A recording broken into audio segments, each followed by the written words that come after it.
welcome to another episode of How to Train a Mustang from Wild to Willing Partner, brought to you by Nirvana Mustang Sanctuary. In today's video, we have 2 sessions that are sped up to 4 times the speed, and I'll be walking you through the progression in Sundancer's training in these sessions. So to start out in our first session, we're working on a little bit of follow me here. I had Sundancer come over to the corner. It's a little bit windy today, and we've got this tarp really shaking about, in addition to Deets wiggling it around under the fence here, trying to pick it up and stuff. So this is all great desensitization for Sundancer in a calm and relaxed setting. Another horse is actually making the noises that he's becoming accustomed to, so it's not like I am attacking him with a tarp or flooding him or anything like that. There's just some casual background activity going on back there with Deets playing with that tarp. This really just speaks to the fact that we don't have to flood our horses. Flooding is where we overwhelm the horse's nervous system to the point where they enter flight, fight, or freeze mode. Most of the times we tend to prioritize freeze mode. If you simply look up desensitizing horses on the internet, now that you have a pretty good understanding of a horse's facial cues and body language, you'll see that many of those horses are stock still, frozen in absolute terror, but they know that if they move their feet, the sacking out or bagging continues. So their nervous system just asks them to shut down and has them freeze in order to make it stop. So they're not learning to embrace scary things. They're not learning to overcome their fear of scary things. They're not learning to be brave. They're simply learning that they have to tolerate whatever the human throws at them, or else it will continue. It's actually a very sad state, so it's not something that we want to do to our horses or want to brag about doing with our horses. And yes, flooding will get you a horse that seems like they can handle anything thrown at them. However, this horse in reality has just learned to be shut down, okay? They're just shut down and tolerating anything that's thrown at them, and a lot of times they're not processing the things that they're feeling since they're so shut down. They're just happening, and these emotions and things can build up under the surface, which often results in a blow up or explosion at some point later down the road in the horse's life. And that horse is then labeled unsafe or dangerous, or oh, he's a kicker, or oh, he's a biter, and that horse struggles with that label for the rest of its life.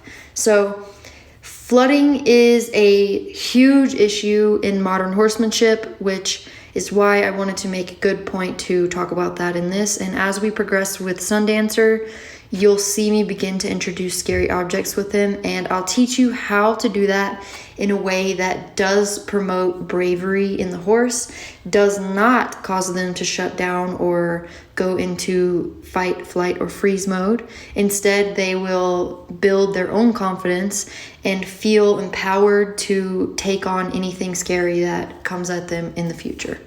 So with that, let's return to this session. Right here, I'm working on haltering once again. As you can see, I'm starting out by just asking him to put his nose through the noseband. I'm not pulling the halter over either of his ears just yet. And as always, he thoroughly enjoys scratches, so I am using some scratches in here as a reward instead of using hay for every single behavior Sundancer completes. And as we move on with the session, I am working on getting him used to the lead rope. So I'll hold it up to start and just have him target it. And once we're feeling good with that, I'll stretch it out and create some motion with it and make sure that that doesn't cause him any distress. Like I said, anything that stresses our horses out could cause them to go into fight, flight, or freeze mode, which is not ideal in any situation where a human is involved. If your horse freezes, then he will be unresponsive and kind of just shoving down any emotion that comes up for him, which will definitely come out as an explosion later. Flight, obviously, we see horses that get spooked and bolt. That's what that is. And fight. So if your horse encounters something scary, You do not want fight to be their first response, because that means they're probably going to buck and kick and rear, dump you, and then go into flight mode and leave you there.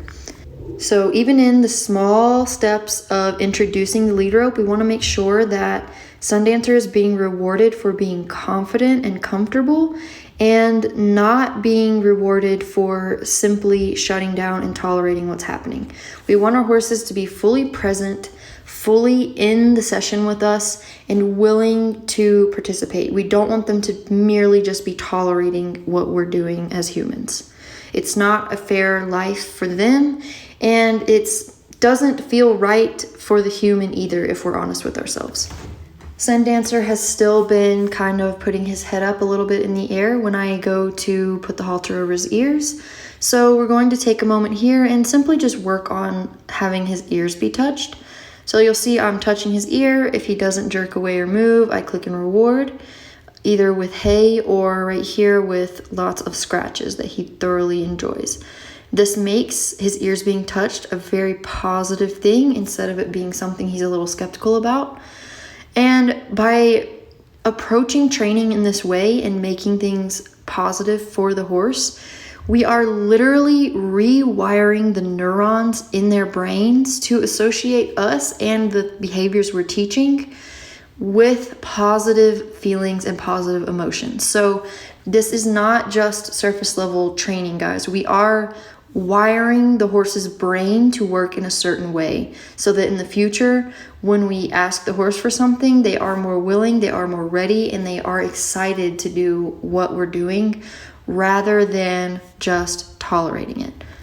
So the theme of this video is kind of, why we want our horses to be present and engaged with us instead of just tolerating. And we've talked about a lot of things so far with desensitization. And it's very important to me that I really hit this point, because this is one of the biggest issues that I see in the modern horse world. So I just want to reiterate that anytime we push our horse way over threshold into fight, flight, or freeze mode, we are also wiring the horse's brain. But instead of wiring it positively, we are wiring their brain in a negative manner. They will begin to associate humans and the things we're doing with those negative states and those negative emotions, making it difficult for them to be willing to connect with us and be willing to be a true partner with us. And this is exactly why we see so many horses out there labeled as untrainable or dangerous. Any horse that has those labels, if they are taken, and provided that they don't have too much trauma to be undone at this point in their life, as some definitely do, they can be worked with positive methods and become a great and willing human partner. It might take them a long time to learn that you are different than the last humans that have handled them in a rough and demanding manner, and that you are there to be their friend and not their boss.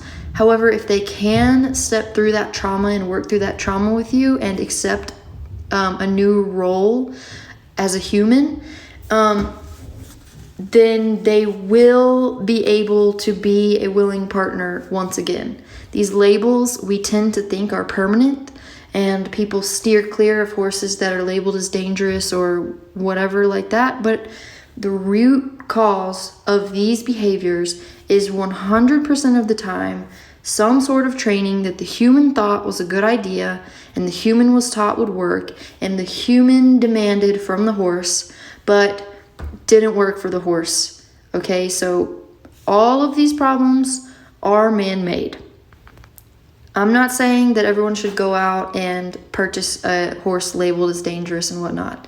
Not at all. They are a lot of work to work through that trauma. As you can see Sage in the background here, I've had him for over a year, and we are nowhere near riding or going on walks out of the pasture even. He has that much trauma to work through around humans. So I'm not saying to do that. I'm just saying please keep in mind the next time that you hear someone labeling their horse in this way, maybe you could have a conversation with them and say, hey, well, have you considered how the horse feels about what you're doing with them? And maybe try and set the tone for them to think about things from the horse's perspective for once, and see if maybe you can influence their relationship to be a little bit better and change that horse and that human's life, because it's so super fulfilling for us to see things from our horse's eyes and from our horse's point of view, and really and truly make an authentic connection with them.